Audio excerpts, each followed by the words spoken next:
Pwede ho bang gamitin tong company ID ko? Ang company ID ay hindi tinatanggap as valid ID sa pagpaparehistro. Ganun ba? Ay, teka. Parang may tala akong police clearance saka sedula. Naku. Ang Community Tax Certificate o sedula at police clearance ay hindi rin maaaring gamitin bilang valid identification para sa pagpaparehistro. Ano ba yan? Ano po ba mga valid IDs ang tinatanggap para mga pagparehistro? Ito ang listahan ng mga valid ID o dokumento na maaaring pakita sa election officer para magproseso ang pagpaparehistro.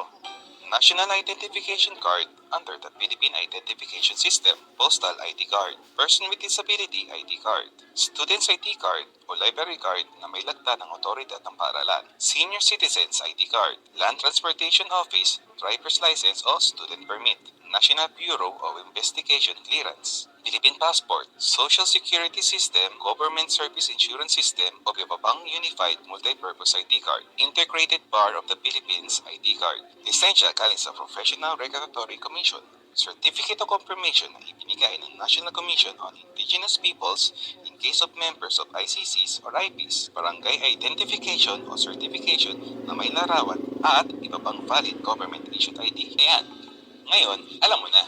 Ikayate mo rin ang iyong mga katrabaho. Pumunta na sa office ng election officer o saang mang lugar na mayroong Register Anywhere program. Dahil ang iyong karapatang pumoto, simulan sa pagpaparehistro. Kaya, #magparehistro ka.